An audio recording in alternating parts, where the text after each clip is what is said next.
Hello everybody, how you doing? It's your boy Sterl and DJ Sterl the Pearl, here with my friend, another friend for the go-in. Brought to you by Tenergy Energy Drink.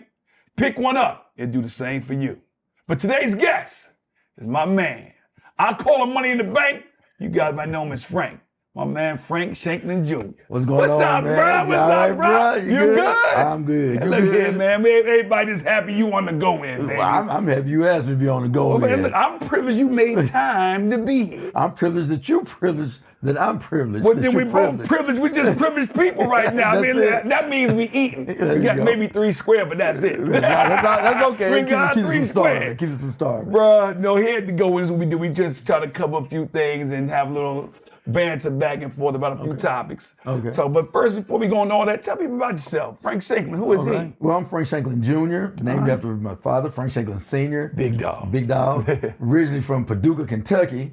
And but I've been here for quite some time. My father got transferred here, working at the plant out in Oak Ridge. We had one in Paducah. Nice. So during that time, they were transferring a lot of folks from Paducah and Oak Ridge. And that's how we got here. And I got here going into my high school. Okay. 9th grade year of high school.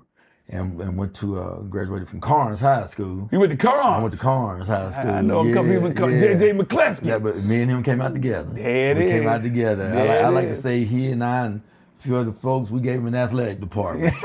we gave him an athletic department. Sir. During that time, a lot of folks were moving into the area, and that's where we ended up and everything. And then once I graduated from there, I left and went to Kentucky State University on athletic scholarship. Is Kentucky State a HBCU? It's an HBCU and SIEC, man. So, historically black college and university. That's right. Okay. That's right. Awesome. And did that for a few, but ended up transferring and getting my degree from Knoxville College. Okay. That's when Knoxville College was, blooming. Booming, man. That's right. It was everything. A lot of students, a lot of activity. Yeah, I remember the days, brother. Game, and then we used to have a lot of good interaction with the students over at UT. It was awesome because at that time, Knoxville has come up a lot since then. Right. But at that time, Knoxville College and the community over there, was part of the community that us, African American students at UT, we gravitated to. We gravitated to each other, man. You see us, walking down 17th Street, going on the strip, man. Come on, brother. Meeting on the pay phones, calling, hey, man, what? Oh, okay, that's where we're going to see you at. Party at the UC, party at KC, come on, That's right, come on, or both. Or do both. Spend time at each one of them. That's right. Riding around the hoop at Knoxville College, man. Those are some good days. And I always tell people, and I think that was it's still important if Knoxville College does make it all the way back to those days. But you think about the educational system inside the magnet schools in Tennessee and Knoxville, and especially the majority minority attended schools, Central, Fulton, and Austin East high schools. You look at all the educators that came from Knoxville College. Oh yeah, man. That's where all the educators, man. That's where that school helped build the black middle class. And it did it through having a lot of your folks that went into education. Absolutely. During the time I was there, the police department came and recruited and had a lot of your black officers. Heavy recruitment. In the city of Knoxville, and TVA's employment went up. Absolutely. Because of the students there at Knoxville College. So hopefully, some things will turn around and get it there. I was on the board for several years and made some good progress. I'm not too sure what the current board's plan is, but hopefully they can, continue where I left off. Well, I know it's a struggle. It's a struggle. And people are in it trying to win it. And hopefully they win and we can get Knoxville College booming again because I think it's an essential piece that Knoxville is missing right now. Right. Because it was a magnet that brought the nation to Knoxville, the African American population of Knoxville. Yeah. And it brought people from all over the place, man. So you broadened your view, man. We had a heavy New Jersey population, New York population, Chicago, Indiana, Detroit. I'll keep Denver, it going, man. We just heavy. Folks are from everywhere, man. And I know for a fact I wouldn't have met and been able to broaden my horizon, man. If it wasn't for Knoxville. I took my first plane ride going to San Diego to represent Knoxville College. Wow. And they had to kind of guide myself and a couple other guys how to work our way through an airport. We didn't know.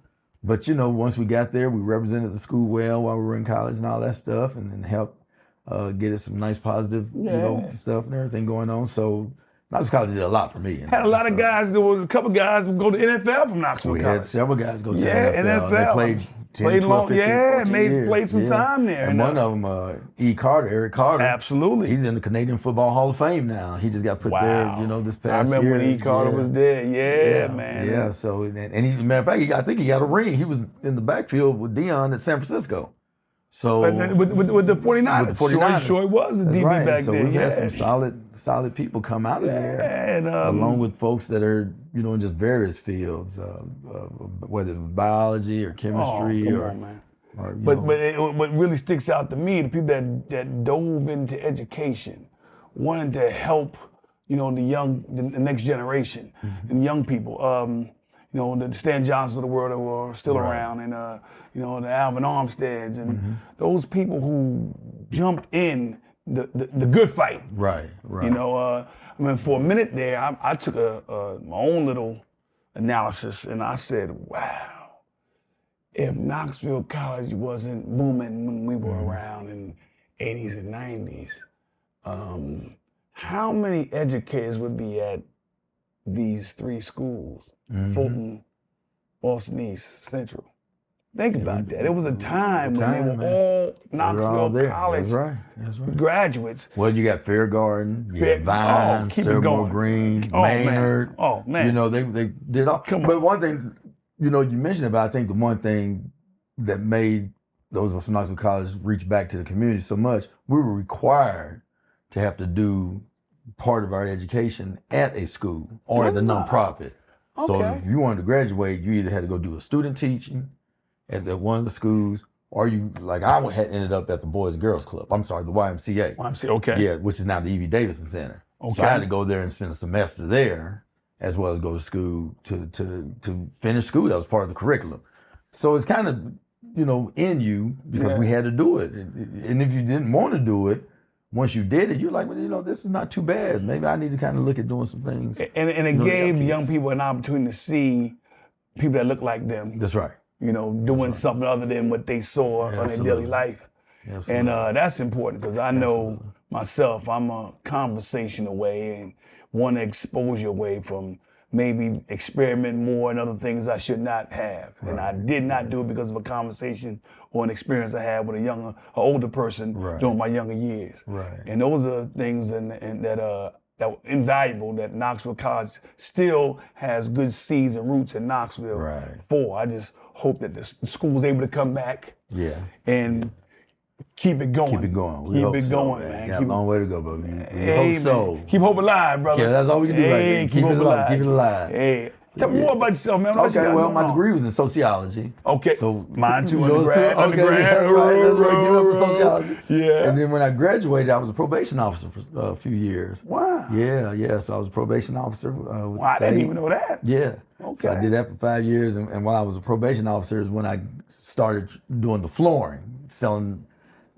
basically out the trunk of my car, Okay. When I was supposed to be riding around doing my caseloads, I'm riding around handing out business cards. Hey, bro, don't tell her you said. Don't tell her you said. I can tell now. Don't tell. About 35, 40 years removed. Oh yeah, statute of limitations. There we go. Yeah. But I would ride around and give out a flyer and go to apartment complexes. Yeah. I just did that stuff, and I'm glad that I was doing that stuff, because toward the end they had a layoff. And they laid off probation officers. So I was one of the ones that got laid off. Wow. Yeah. And so I took the layoff, and I said, well, okay, during that time you could get your unemployment check. And I said, well, I got about 6 months to where I can really hustle this business and grind and try to grow it. And if that's 6 months, I had at least enough clientele to keep my lifestyle going. Keep it afloat. To keep everything going and everything. Because during that time, I turned down the job. I got offered a job with Norfolk Southern on the railway, but I mean, the day I was supposed to leave for training to go down to Georgia, they were calling, and I just picked up the phone and told them I'm just not gonna go. I was just head over heels and trying to do this entrepreneurial thing. So you say your entrepreneurial spirit overwhelmed the fact that you had what they call job security or secure job or something you can work for somebody else and trade time for money. That's right. And I just put it all online at the time. I was married, and my daughter was just born. Ooh. So I remember just standing over my daughter at night and just looking at her. I said, well, I don't know one thing, but I know one thing for sure. I'm not gonna sit here and have you starving. She was asleep. Yeah. And I promised my wife at the time that we're not gonna lose anything, hook or crook. I'm not gonna lose no house. We're not gonna lose any cars.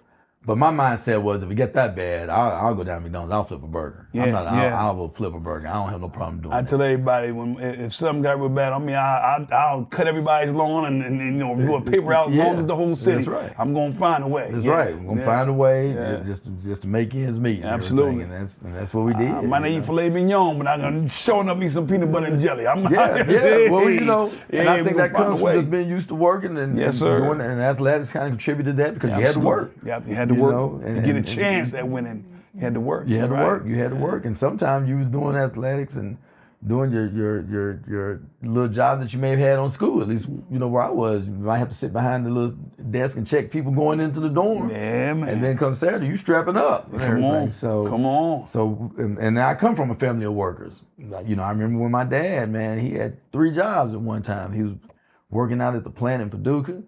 And the man was a lifeguard, couldn't swim, but somehow he talked his way into being a lifeguard, you know. And then he was a janitor at night with the phone company, you know, and he did all that stuff. And then my mom was a school teacher, but she did little things to kind of bring in extra money. So it was just, work was in us. And that's where I come. It's amazing you said, because I remember my mother working overtime every time it was available. Yeah. Getting that overtime and trying to make it happen. But so your entrepreneur spirit takes over. You don't take a job offer. You start your own company. How long you been in business now? I was started in 1996. But I would say 1999 was the official. That's when I had to do that tax. Okay. Do my first tax. 96 was just like, well, I can do it and keep a little money. 99, I'm sitting there with an accountant and doing the taxes. So I say 96, but 99 is the first really official year and everything. But that's the first year where I really saw where it could go as well. You know, was able to get some really decent contracts with contractors. It's funny, we're here in Knoxville, but I ended up having to go to Atlanta to really get the big work and everything. So you would drive from Knoxville to get it and come back and still live in Knoxville? Or I was still living in Knoxville. I was still living in Knoxville and doing work here, but my major commercial work was in the Atlanta area and sometimes outside of Atlanta. And I was just fortunate enough to meet a gentleman down there, and he was growing his construction company. And at the time, they were building his new headquarters. So, and I met him when the family at the time was on vacation and everything. And we talked and did his headquarters, and I kind of somewhat started managing the job. It was myself and another young guy that he had hired as a project manager.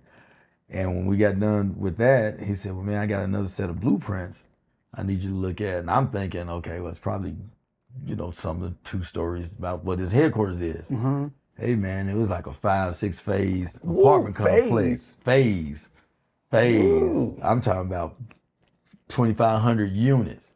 And he said, can you do it? And I looked, I said, yeah. Of course. And I got in that car, man. I got in that car, I called my dad. I said, hey, man, we got to find some people. We got something going on. I told him we can do it.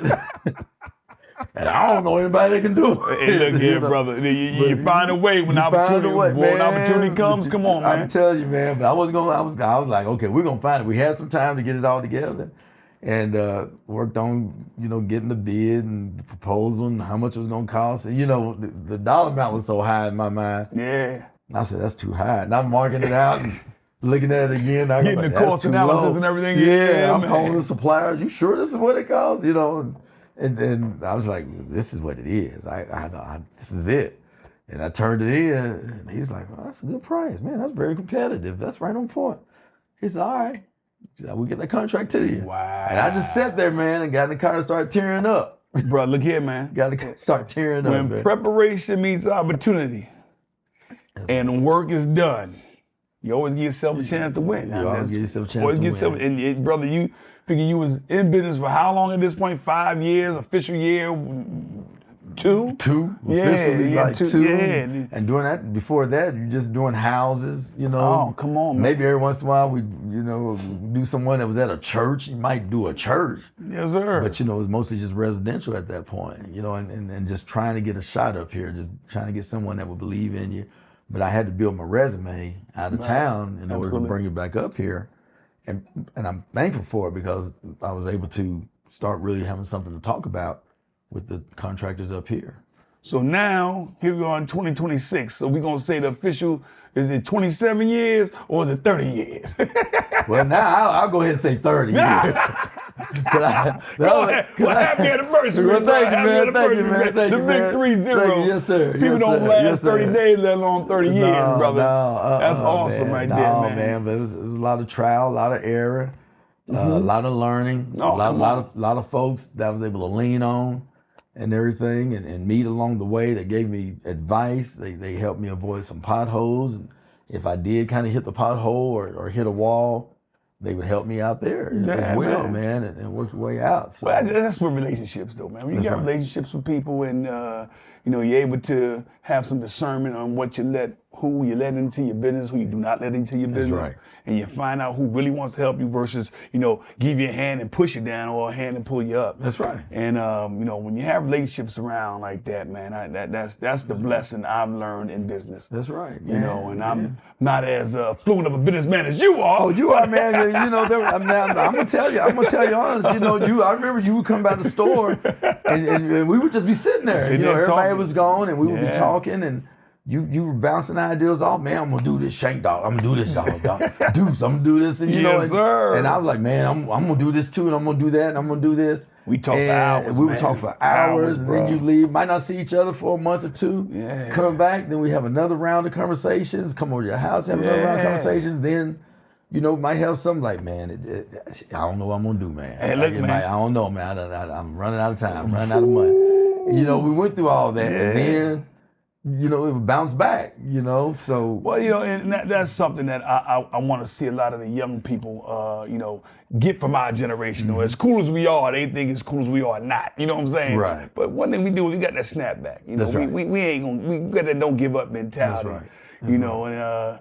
And I speak to when I speak to a lot of young people, I always tell them, give yourself a chance to have tomorrow. That's right. Don't take tomorrow away from yourself. Yeah. And all this temptation out there now, these young people are dealing with, they're taking tomorrow away from themselves. That's right.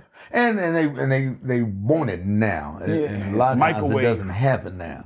There is a lot of work that you're going to be putting in. Absolutely. But it also prepares you for when it rains down on you, when the blessings flow, you prepared on how to handle it. And I tell people, it's some things you can microwave. You put it in the microwave and have and eat good. Yeah. Popcorn, something like that. But if right. you want a good steak, you gotta take your time. You gotta put it in the oven.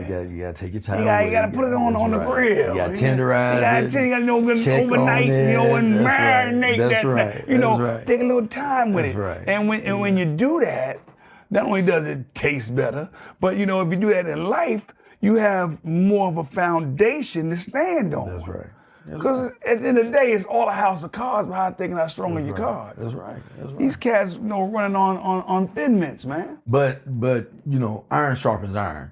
So they have to realize who they need to be hanging around with, who they don't need to hang around with. I'm not saying you better than them and things of that nature. You just can't do some of the stuff. Just can't do some of the stuff they're doing. If your goal is on this, whatever it is, you cannot let them deter you from and that. I even water it down a little bit for them. Now, I got a bunch of friends who I hang with. Right. Okay, I hang with. You got a lot of friends you hang with. Right. But when my friends go play golf, I don't go. Right. That's right. I'm not a golfer. That's right. And I'm not gonna mess up their game. That's right. That's absolutely my right. friends go play basketball, I'm in the mix. That's right. That's absolutely right. And that's what a lot of I try to water it down to the young people to just in those categories, something simple like that, because you know what you can do and what you can't do, and what you should do and should not do. That's absolutely Period. Right, that's absolutely and if it's something you should not do, and if you got, and the thing I like about these kids now, I always tell them they're a lot smarter than me, and I've been around the sun a whole lot more times than they have. Right. Because when I was their age, I didn't have a smartphone. Right. So if I got a question about something that's about to happen, I can ask Alexa, Siri, is this a part of this? Is this something I should be doing, or is this law-abiding? Absolutely. They say no, the answer's no. Right. That's right. You have to go in all the trial and error that we had to go through to get in our lane to stay straight, to make sure we didn't have that ancillary anxiety and all that, extraneous stand up all night worried. Oh, come on, man. And sometimes I'll be like, man, please, Lord, don't let that sun come up too quick, man, 'cause I haven't figured it out yet, because them phone calls getting ready to start. Hey, man. but that part. You know, and so those are things I think young people don't take away their tomorrow, today. Live and do something you can see tomorrow. Yeah. It's just too much temptation out there for them right now. It's too much out there, and they've got to find and get with the right people that's going to understand that the temptation's out there, but help guide them and just say, hey man, don't worry about this temporary pleasure. Satisfaction, exactly. It's all temporary, bro. We got to look long term and all that stuff. And I try to do like you and talk to young folks and everything, and I try to hire some of them, hire some of them at the cafe and all that, but some of them, they hang in there and they listen. Some of them, after about 2 weeks, they think they know it all and all that stuff. So you have to kind of be harsh on this. and it's like that in everything, man. With the floor, my seasoned installers, they'll help some young guy, and after about 2 months, where's so and so? Ah, man, he think he can do it all. He think he can lay floors. So I told him, go in out there and lay them floors. Don't call me to come fix it. And I'll be dog, man. As sure as I'm good, they won't call him, then they'll call me. Can you talk to? I got myself in a bind, and so we'll talk. Go fix it. We'll charge him to go fix it because he got to learn that lesson. It's cost to fix a mistake. But young folks just have to take their time. They just don't worry about. It's a marathon. It's not a sprint. It is a marathon. We're not living. We ain't come this far to get this far. Right. That's absolutely right. We didn't come this far to get this far. We came, and we know we listen to us because we have made the mistakes. We tried the sprint race and had to bump our head to realize it's a marathon. Poor hamstring and everything else. Laid up, man. Woo. Yeah. So you got the flooring going in this 30 years. We're gonna say 30. Okay. Now you got into the hospitality business, so to speak. Yeah. So I'm hearing this place called the Magnolia Cafe. Right. That you took over. Right. And bringing it to a whole different level here in recent history. Yeah, that's what they say. Well, I'm listening. Well, COVID hit. And when COVID hit, the original owners, Bobby and rest in peace, and Rebel Pit had that and everything, and they wanted to reopen it, and I think they tried a little bit, but they just didn't have the wherewithal. I think they did a great job from the time they opened it in '99 to up to that COVID. Yeah, that's 20 plus years. It's 20 plus years. It's 20 plus hard years when you're in the restaurant, bar, hospitality thing. Yeah. And I think they were wanting to get it open, but they were looking for some younger blood. So myself and Sam McKenzie, we talked and molded around and then talked again. And then we finally just said, well, let's just reach out to him and talk to him about it. Because my thinking was when it shut down during COVID and it wasn't able to open up when everything was starting to come back open, I don't think Black Knoxville realized how much it was needed that the cafe was. And I think they started realizing it when it wasn't able to open consistently. Right. Because they were just open on Wednesdays, but when they were trying to get things ramped back up, it might open up Wednesday, then you might go 3 or 4 Wednesdays and couldn't. It might open maybe on Wednesday, you might get there, then they like, no, we're not going to open up.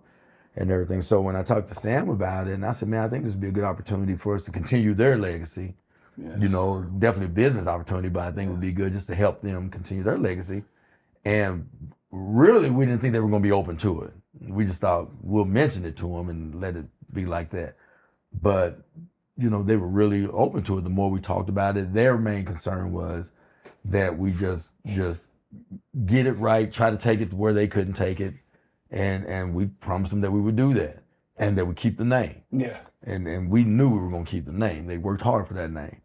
And it was trial and error too. Oh, man. Because prior to that, I had that little spot called Whisper. So, but that was not like running a full-fledged restaurant, bar, alcohol, liquor license. All that stuff, man. And Sam dealt more with everything. He's a physicist by trade. Yes. And a politician. So we needed them, man, because it took something as simple as just learning how to turn them deep fryers on for us. Gotta fry that chicken, baby. Man, going. man. Then they were kind of like wanting to not really show us the seasonings to go with it. You know, I know who that was. Yeah, I know who that was. Then they'd be like, okay, I got it from here. I know who that was. And they take it. So there was some trust that we had to go through and everything, but eventually, man, the trust was there, and unfortunately, once we got it to the stage of opening up, the gravel pit fell ill, and everything with his health and stuff like that. Gravel pit Anthony Kimbrough. Yeah, Anthony. My fault. I'm sorry. No, that's Anthony okay. Kimbrough. It's a nickname. Everybody, and it's a nickname of love and gratis. It's just gravel pit. It's in there. Everybody calls him gravel, but he's Anthony Kimbrough. Anthony Kimbrough, restaurateur and entertainment club owner in Knoxville for years. But decades. But man, he just gave me a hard crash course on everything, and I pretty much didn't put my flooring on the back burner, but I slowed it down so I could spend a lot of hours with just learning from him everything that needed to be learned: how to run this kitchen, how to do the inventory, how to set up the place, and I had just simple stuff, man. How do you have your starting till and just all of that stuff. So it was just a crash course on that stuff, and then I in turn went back and would teach Sam on it. Mm-hmm. Yeah. And then, of course, with Bobby knew all the vendors. Yes. And everything. Yeah. So just spending time riding around with him, talking to the vendors, learning the vendors. He's like, hey, this is the guy right here that you're going to deal with now. And I'm sitting there like, no, you still here. Yeah. And everything. We get in the truck. I'm like, Bobby, what are you talking about? You still here. I'm good. No, you that's what you want. This is what we're going to deal with. So you just learn them all and learn how to just deal with all that stuff. So I'm really all grateful the years they did it together. I mean, you think about decades. And I don't know how many clubs they run, how many restaurants they manage. When I was talking, they had like 5 or 6 going at the same time. That part. The cafe was just one. Just one of them. And they were just moving. And I worked for them for 12 years straight. Right. And those guys and the teachings that Anthony Kimbrough Gravel Pit, gave you. They came to him from Mr. Regis himself. That's right. That's one thing when you sit there with Anthony, you got to hear the Regis stories. You can tell the influence they had on him. Yeah. Because he has a story for everything that goes back to his time at Regis. Yeah. And so I'm really grateful that they just allowed us to come and get involved in that everything. Of course, we didn't know that things were going to happen with both of them from a health standpoint and all that stuff. But I'm glad that they just gave me that crash course. And then as Sam came in, they gave Sam the crash course, and then Sam and I together put our minds together on the business part of it. And grew it to the next level. Grew it to the next level. And see, I want to pause right there, Frank, because the unfortunate reality, and we are our age bracket and Generation Xers, people that are a couple of generations before us, when it's time for them to pass the baton, that statement, they don't pass the baton with all the proper information needed. That's right. And then things happen and information never given to when that has to take the race now. They just keep it in their head. They keep it themselves, and they don't give it. And I know those guys, and rest in peace, Bobby. But they are part of that generation where some people that they would consider classmates or friends and colleagues, they passed batons and held on to vital information so it could go to the next level. Right. And my conversation with some of the people that feel that they haven't been given the proper information to take things to the next level is that, the unfortunate reality is that some of those people in the generations before us, they think it makes their legacy stronger if nobody takes what they did further. Yeah, and that's just with anything, not just the cafe. Well, not just with I'm saying anything. I'm speaking with anything right now. Our black leadership. I'm over here. What I'm saying is, I'm not just speaking about the cafe. I think you were blessed that they did that. Right. It's so much vital information that the couple of generations before us and a couple there after that, that they don't want to pass on to give to those that want to take their start up their race or their goal, their thing to the next level, because they're so worried about hugging their legacy and holding on to something. So they say nobody did it like them. That's right. If you help people do it better, still no one did it like you, but it don't happen without you because you become a foundation versus putting that glass ceiling on where it should be. Yeah.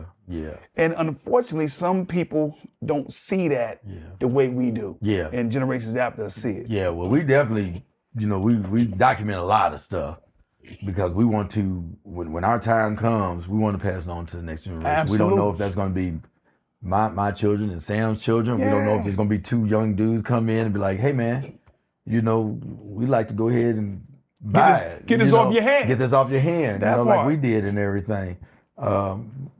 We did tell Bobby and Grandpa Pitt their goal is that we do pass it on to the next black person, because oftentimes our businesses, they stop after one generation. Yeah. In our race and everything. So this is great that you go back further, it was Kirk's restaurant. Yeah, I remember when it was Kirk. So Bob Kirk had it, and then when Grandpa Pitt got it, it changed to the Magnolia Cafe, and now we keeping it like that. So technically, we're really kind of like the third generation of black ownership of that restaurant. And see, and we're saying black ownership and black legacy and black generational legacy for businesses. We're not saying it for a position of we're only want this type of. We're not saying it like that. We're saying it because the unfortunate reality is that a lot of black businesses stop and don't continue. And after the first generation. Or the first wave of business. That's right. And it's good to say, you're able to keep it in the family or somewhere close to where the start came from with all businesses. And and there are some people that are other ethnic backgrounds that are working hard to keep their business in their family and the people that they know and their surroundings. So don't take the enthusiasm behind trying to keep it, black owned, as if it's secluding or Xing out anyone else that comes through those doors, because white people working in the cafe and white people enjoying themselves in the cafe. Spanish people, Indian people, people come through those doors and they having a good time. I think one thing that we did with that cafe is it kind of became a neighborhood. You know how you got those neighborhood pubs? Yeah. Because we see the difference in the trends and everything, and it's always funny. You'll see someone walk in and they'll tell you, I just live 2 streets behind, just walking, and saw it. And we've been trying to catch you, Brother, there's $2 million houses behind the cafe now that's owned by a multi-millionaire in Knoxville. That's right. This is in East Knoxville on Magnolia Avenue. That's right. So I like the diversity that we're having there. Absolutely. I like the fact that it's something that's simple, but grew it from 1 day to 2 days right now, and then people are able to rent it out, for birthdays and anniversaries and things of that nature. How would somebody do that? Talk about where they get in contact to rent out the cafe. This is how you rent the cafe out. If you want to rent the cafe out, just give me a call, Frank Shaklin, at area code 865-740-4390. And we'll rent it out to you, man. We have different ways you can rent out the whole thing. You can just rent out the main level. Yeah. We have people that come in on our opening days and they just want to rent out a certain section, for their birthdays and stuff, just so they can have their people come. Absolutely. Things of that nature. We also do outside catering. We got the catering license. So you mean to tell me if I wanted to get some of the Wednesday wing night wings, I can have them catered to me? You can have them catered, and man, we'll bring them to you too. Go in. I'm telling you. All of my go-in people, listen to me. Wednesday night, wing night at the cafe. Ooh-wee. I'm just thankful my man, Anthony Kimbrough, gravel pit, let the recipe go. Because I challenge, there's a lot of good wings out there. A lot of people doing their thing. Right. No That's right. disrespect. There People is. doing their thing. There is. But the Magnolia Cafe wing night, Wednesday wing night, them wings and things. Better holler at Money in the Bank, But Frank. I have to give credit to the kitchen. Oh, yeah. I got to give credit to the kitchen. You know, yeah. I knew it and I gave it to them, but man, they perfected it. And you know, kind of had their little twist to it. Bro, I done cut fried food out my diet for the past 2 years, but I treat myself to some Wednesday wings once in a while from the cafe. That's right. Baby. So I had to give it to them and to the service, you know. Yeah. I think we got the best bartender in town. Oh, Brittany. I think Brittany is the #1 GOAT of all bartenders. I think our waitresses. She sets the bar. Yeah, I think the waitresses Like, with Lil Lynn and at the bar. and Cece and Kayla and Carolyn. Keep it going. And all that. I think we just got. You Got know, a I think good we got a team. good team, and Yeah, it took some while teamwork for make us the to dream meet- work, meet- but yeah, teamwork make the dream work. That's what Lynn always said. Teamwork make the dream work. Yes, sir. And we really believe it, and we got great DJs. Oh, man, sure. You You got know Jeremiah, Lil D, Lil and D, Hollywood, and everyone. Y'all might know him as Big Marcus or Dum Dum. He got a lot of names. We're trying to work it out and get Sterl to come in and do a guest appearance on this. I'm not worthy. I tried. I'm just not maybe he come in worthy. there and pop a couple of hours on the ones and twos. And then we go back like Fat Crayons in car season. He still won't let me come in and do a guest set. You know, but I get it. You know, it's love to a point. We're gonna get it. We plan on doing some stuff on this summer here on the weekend. And when we get that, then we want to get you up there and let you just tear that I'm bad open, boy I'm at apart. the cafe. You know, So, maybe yeah. I start out maybe just DJing with one of the guys, you know, because I start all three of them DJing. But they give you credit, man. And I you know what start they all do? three of 'em. You know, sometimes if one is DJing and then the other two might come in just to hang out, they just start rotating it around. You know, I love the way that they just kind of bounce off each other and share with each other. That's love, bro. And things of that nature. So, things are busy. You know, things are busy, and I'm very appreciative, you know, of what I have and thankful to God for what he let me have, because, you know, you learn to balance things too. Yeah, man. With the flooring and then the cafe. And then I got this little construction thing that's taking off on me where I do a lot of renovations and home repairs, residential. Yeah, I do a lot of that. And that's everything from roofing to cutting trees down to painting and sheetrock and stuff like that. Now, you got a crew that does that for you? Yeah. Really? I got employees, man. Yeah, I'm writing checks, man. Again, my nickname for this guy is Money in the Bank Frank. Been that for years. But I'm just an entrepreneur at heart, I think. Absolutely. And it comes, like I said, I got a lot of family members that are entrepreneurs. I got uncles, man. They never worked for each other. They were farmers and owned furniture stores and things of that nature. I got one in Georgia has a good sized landscaping business, and so got uncles up in Michigan that had pest control company and things like that. So I was around it. Yeah. I was around Yes, it. sir. Had a distant relative, and he owned the body shop in Paducah and had two or three body shops, and his wife was a State Farm agent there. So when you're around those folks and things of that nature, it has to set in when you grow up around it. You see it. You see it. And I appreciate my parents for exposing me to a lot of that as well. Even their work ethic, I kind of looked at it differently. Whereas most people like, well, your dad's go for working 3 jobs. I was like, man, my dad got 3 businesses. But you know what I like about your paradigm of production as far as being an entrepreneur, brother? They connect. Everything you're doing is connected. I mean, you go from flooring, now you're into construction. You start at the cafe, that's relationship building to get flooring and construction. Yeah. You keep smiles on people's faces, you keep getting business. I tell people, you keep smiles on people's faces, man. Yeah. It is, because you meet all types of walks of life, and everybody coming to that cafe, and the conversation does turn into flooring. You know, recently they was like, "Do you do decks?" Yeah, we do decks. You know, and got some deals out of it, got some contracts out of it, getting ready to do some stuff. Fred Lowry's getting ready to get this development going over there. Yeah, Fred's got something happening. We're gonna be working on that. That's awesome. And that's just through the relationships, over time and over years. And Fred Lowry is an incredible story out of Knoxville, out of Austin East.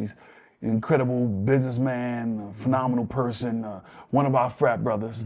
And you know, if you look him up, boy, you'll be smiling a lot of what you see when you Google that guy, Fred Larry. And he's giving back to a community that made him. That's right. That's what I like all about the time, Fred. man. Yeah, he man. flies in constantly doing things. Yeah. And he would be kind of like one of the people I look up to and say, okay, that's where I'm going. Yes, sir. You know, he's gonna keep me sharp. You know, Yes, because sir. if he's doing it, I'm gonna do it. I'm gonna aspire to get there. You're never too old. No, You're never too old no. to not want to do things. Another guy that was real good at mentoring, Mark Deathridge. Oh yeah. You know, he was he let me be my first office. You know, he just gave me a cubicle, and he donated a lot of his employees. They would do my little blueprint reading and things of that nature, and taught me how to read blueprints and did my accounting.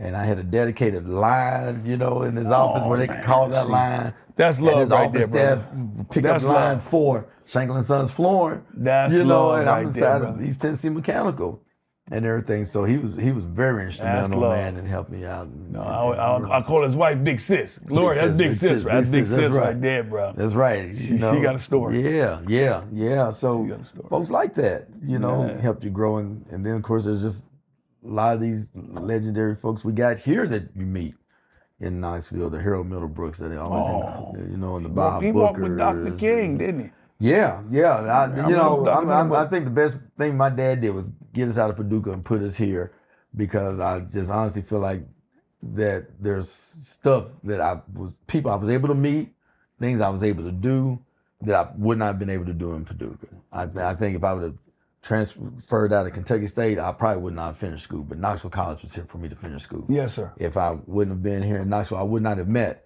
folks like Harold Middlebrook and Bob Booker and Diane Jordan, just recently Diane passed. Jordan, you know. and these are legends. Yeah, They're legends. And I wouldn't have met, like, you know, the Haslams and all that stuff. These are folks that if they see me now, they can say, "Hey, Frank," and they're vice all versa. good-hearted people, man. you know.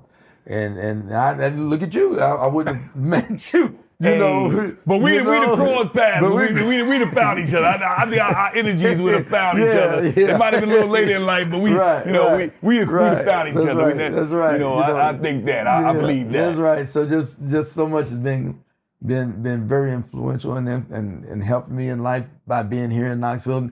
Don't get me wrong, man. I love Paducah. Yeah, I love no place like home. I love Passaic, New Jersey. That's right. Hey, no place like home. I love it, man. And I'm still in touch with a lot of folks and try to catch a lot of the people. And some good things are going on there that me and some folks are trying to work out there and go back home to finally do something. Yeah, but Knoxville helped kind of cut my teeth on a lot of stuff and get me stronger. And in the city of Knoxville, I remember back when I was at UT as an athlete, I remember telling somebody, Miss Rucker, Miss Shelley Rucker, she was a big teacher at Beaumont Elementary School. I used to go work over there all the time and work with her kids. And I said, Knoxville can be bigger than Atlanta because of its location. Now we need to work on more diversity, more people coming, but now it's happening. It's starting to happen. Knoxville's growing like, whoa. Yeah, when I was riding into your studio and everything, man, you just looking around, and these are parts of Knoxville that I don't get to venture out too often, but I remember where they were, and I'm just like, man, when did this pop up here? Matter of fact, on the way in, I passed my turn to get to you, because I was busy looking at something. I'm just looking and drove by, man. And then just happened to look down, like, oh, I done passed, and then go up a little farther to turn around. And they doing stuff up here. I remember, brother, when a bunch of trees and weeds were in place. Now they got subdivisions and apartment complexes. Just trees and weeds. Just trees and weeds, and, man. Now, Knoxville's growing so much from even if you look at the scope of downtown, how downtown's growing, how West Knoxville, Turkey Creek, and things are happening. That's right. You know, Amazon is here. That's right. Well, I remember when we first moved to Knoxville, to go downtown, you only had 2 lanes going east and 2 lanes going west, no lights. Cedar Bluff was a cow field. That part. Cedar Bluff was when you driving, you look to the right where Kroger's is now, that was nothing but a bunch of cows. And Turkey Creek, there was no way you could imagine they could put something on Turkey Creek. I never it was marshland. I remember that. I was around. It was marshland. You like, what are they trying to build on that part? How they gonna, they're gonna sink. And all you people that's watching this from all across the world, from Alaska to Australia, you come to Knoxville, Tennessee. Yeah, we have Great Smoky Mountains. We have Sevierville, Dollywood, Gatlinburg, and all that going on. We have the University of Tennessee volunteers. Come to the city and enjoy the city and enjoy this section of East Tennessee. Spend a few days. Yeah, it's Spend a few good. days. And I like walking around and I look at buildings that I was part of by doing the flooring. Right. You know, you go downtown, the East Tennessee Historical Center. You know, I can say I did that flooring. The Regal Movie Theater downtown, I did that. Come on. If you walk to any schools in Knox County, any school, elementary, middle, or high, you walking, chances are you walking on my flooring. You know, so I am at that stage now to where, you know, I enjoy seeing it because now you're just working. After a while, you're just working and everything. And now, and I didn't do it when my children were younger, my 2 children, but now when they come in to visit, and if we're going downtown, we're running around Market Square, I just point, man, you know, I did that. And then, man, let's go and see what you did. Hey. Man, you did this? And I hate I didn't do it when they were younger. I was just busy getting up working. Right. But now they're seeing well, they what Dad did and appreciate it. Appreciate it now, man. But I love just driving around Knoxville and just smiling and saying, oh, you know, I had something to do. Bro, you sounding old, man. Man, I tell you, I just like watching what I did on I know. Hey, young, you just put it down, put in work, going to the next job. Now I walk around, all right, put those floors in. Hey, you didn't have time to look up, man. You didn't have time to look up. You're like, we got to hurry up, man. We got to move on to the next one. We got to move to the next one, baby. Keep on moving. Yeah, man. But those are things. And man, tell me how they can get you to do some floors for me. The world is watching right now, bro. Oh, yeah. So if you want to get some floors done, Shaklin and Sons Flooring is the name of the company. Shaklin and Sons. And Frank Shaklin is who you'll get. But you can reach me at 865-740-4390. I use the same phone number to reach me for anything. Call or text. Call or text. We do all type of flooring. You name it, we can put it down. And he put floors in my house. I did. Over 20 years ago. And is it still hanging in there? Man, looking good. Too. Okay, well, I just explained that to a friend of mine that came to visit me 2 weeks ago. Yeah, well, Frank did those floors. The guys we just lit when I went to the cafe. Okay. My boy did them my floors right here. Yeah, so they still looking good, well, brother. Good, man. That was good. And I'm not saying this to you know, because I ain't got to impress you or say stuff to impress you. But he does quality work. So I appreciate that. I always like the feedback. You know, not to say there may not have been some mistakes here and there, but you fix it. People don't mind that. It's all how you fix it. I tell everybody, everybody doesn't like everybody, whether you do it good or bad. I mean, if you're still trying to find out reasons why they hate LeBron James, how you gonna hate Michael Jordan? That's right. You know, That's and right. other people out there, people find reasons. Well, I get it. That's right. Everybody didn't like Jesus when he was here. No, they did. They did, man. You know, so. And I got to compliment you on the things that you've done, man. You know, you got this book. I read about this book deal going on. Yeah. And, man, I can't wait to get my autograph. I thought I would have had it before I got here. Evidently, I didn't get on that mail list.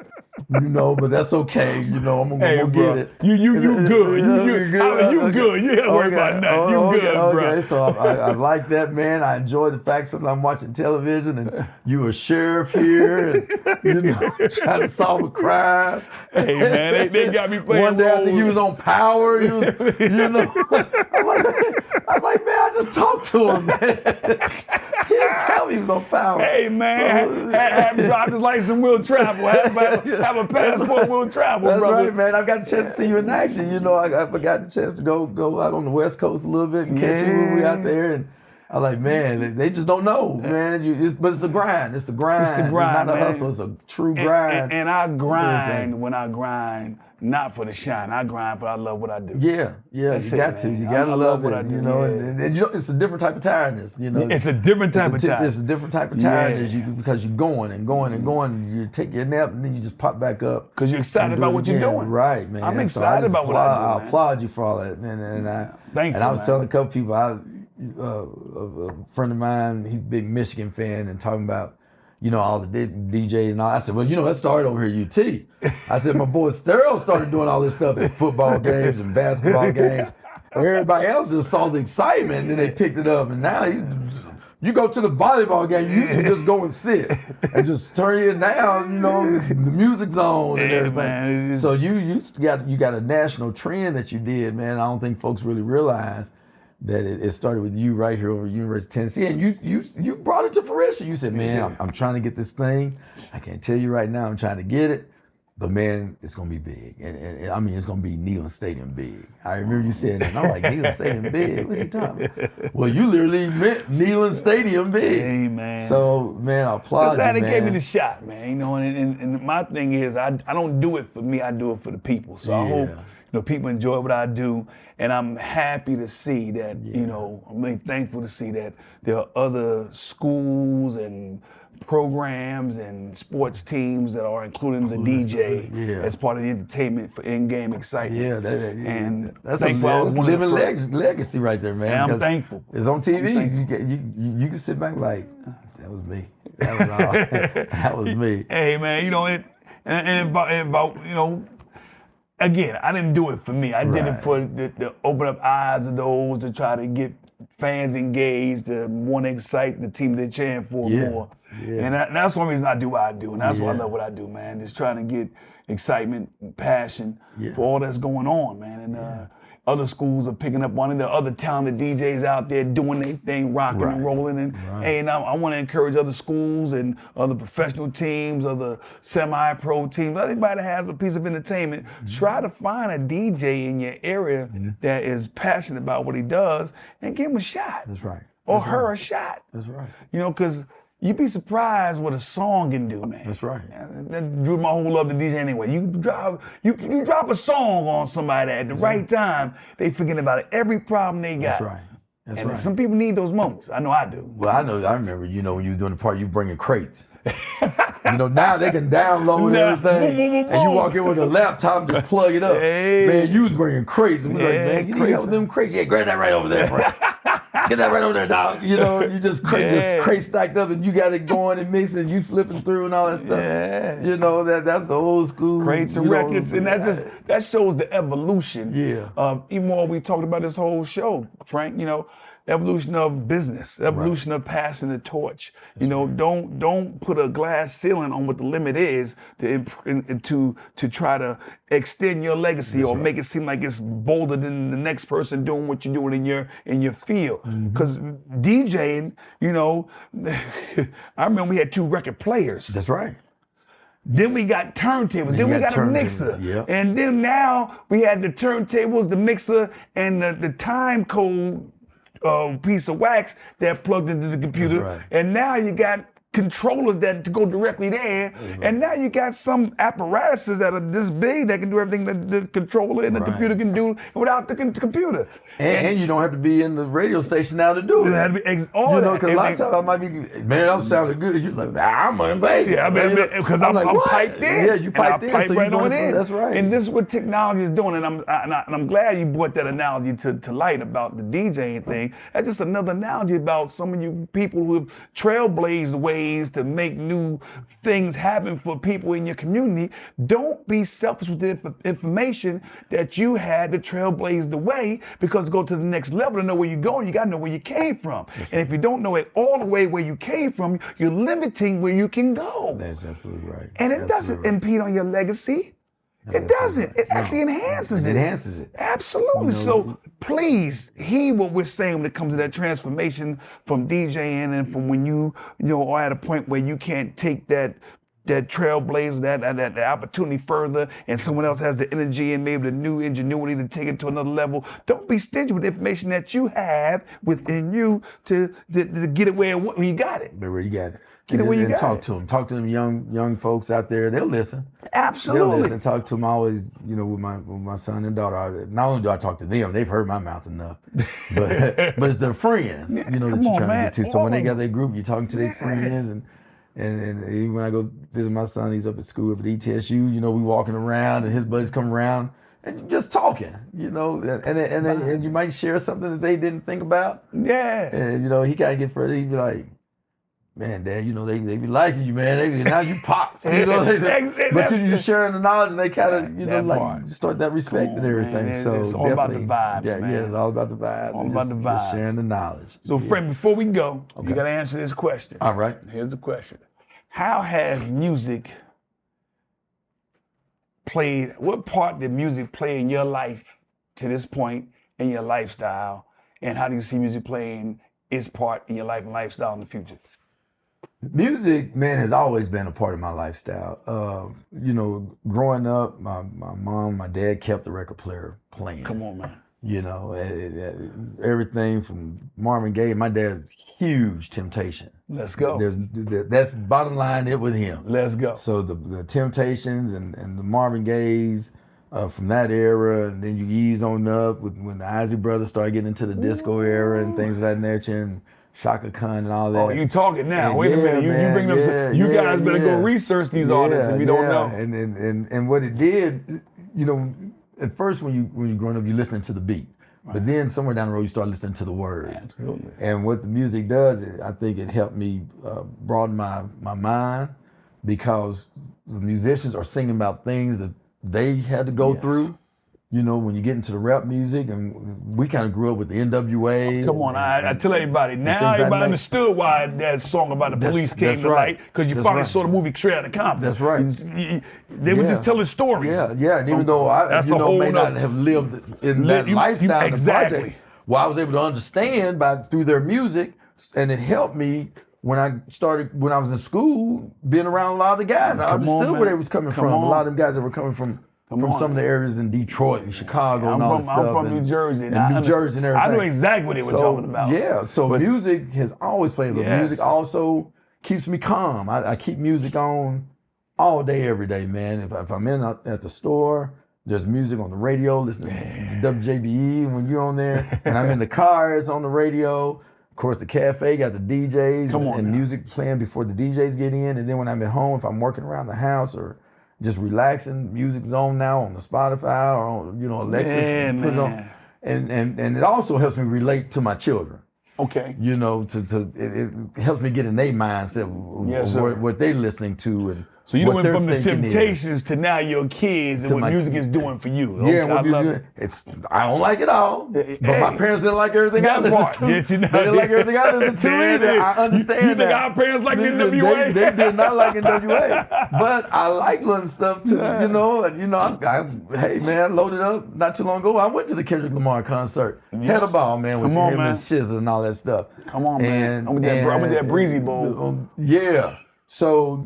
But I plan on going to watch New Edition too. Oh, look here, so I listen to all the genres of music. I love the blues. I love, with Johnny Taylor and Buddy Guy and B.B. King. I listen to certain country music and everything because it has a message just like the blues, and it just frames your thought on the world. Yes. And I don't like the fact music was kind of taken out of schools a little bit, and. You see bands that used to be big, and now they're small. Yeah. So I wish they would kind of put that back in there because it does help with your mentality and the thinking and cognitive thinking and everything. Yeah. But music links the world together. Come on, man. Music links the world together, man. And you can. I love listening to the Afro-Cuban music. That's a place in my house hard.